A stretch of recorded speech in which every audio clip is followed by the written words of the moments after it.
ঘরের মধ্যেও কেউ নিরাপদ নয়, ঘরে ঢুকে মানুষ হত্যা করছে।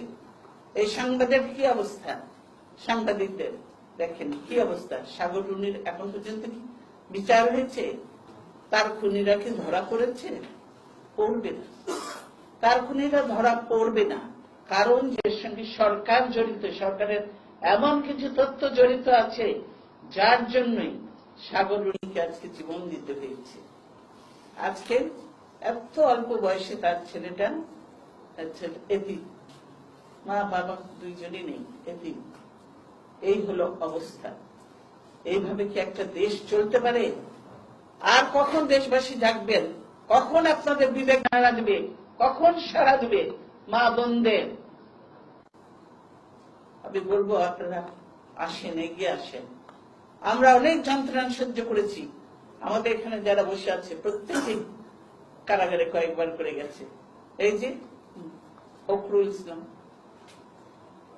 তাকে কতবার কারাগারে নিয়েছে, কতবার কারাগারে নিয়েছে, কতগুলো মামলা দিয়েছে, ইয়ে করেছে, সেগুলির জন্য এইগুলো অবস্থা। প্রত্যেককে নিয়েছে, মহিলাদের পর্যন্ত তারা ছাড় দেয়নি। এই হলো অবস্থা। কাজে বলবো যে এখন আমাদের জাগতে হবে, সময় এসেছে। আমরা চাই এই নির্বাচন কমিশন তো একটা অথর্ব, আমরা বলেছি এই নির্বাচন কমিশনের কাছ থেকে কোনদিন আমরা সুষ্ঠু বা ফেয়ার নির্বাচন আশা করতে পারি না, পাবো না। কারণ এই নির্বাচন হলো হাসিনার পদলেখী একটা নির্বাচন কমিশন। কাজে হাসিনা যতক্ষণ পা ধরে থাকতে পারবে ততক্ষণ মনে করেছেন যে উনি টিকে থাকতে পারবেন। তারপরে যাবেনটা কোথায়? কতদিন তারপরে দেশের মানুষ আছে না, অন্যায় যে করছেন সেগুলো হবে না। কাজেই আমি বলবো আজকে সকলকে মানুষকে জেগে ওঠা, সব ছাত্র যুবকদের আজকে ঐক্যবদ্ধ হওয়ার। আমরা সন্ত্রাসে বিশ্বাস করি না। আজ পুলিশ নারী কল্যাণ সমিতির আয়োজিত এই অনুষ্ঠানে উপস্থিত থাকতে পেরে আমার খুবই ভালো লাগছে। অভিনন্দন জানাই সকল সদস্যকে তাদের নিরলস প্রচেষ্টায় সমাজের বিভিন্ন পর্যায়ে অবদান রাখার জন্য। আপনারা আপনাদের কর্মের মাধ্যমে আগামীর প্রজন্মকে সমাজে অবদান রাখার পথ দেখিয়ে দিতে সহায়তা করছেন। অতীত, বর্তমান ও ভবিষ্যতের সামাজিক উন্নয়নের লক্ষ্যে গৃহীত সমাজ সেবামূলক আপনাদের পরিকল্পনাগুলি সমন্বিতভাবে একটি সুন্দর, সুস্থ, মানবিক সমাজ গঠনের ভিত্তি। আমরা সকলে যদি নিজ নিজ ক্ষেত্রে কাঙ্ক্ষিত সমাজ গঠনে অবদান রাখি তাহলে নিশ্চয়ই সেটি বাস্তবায়ন করা সম্ভব ইনশাআল্লাহ।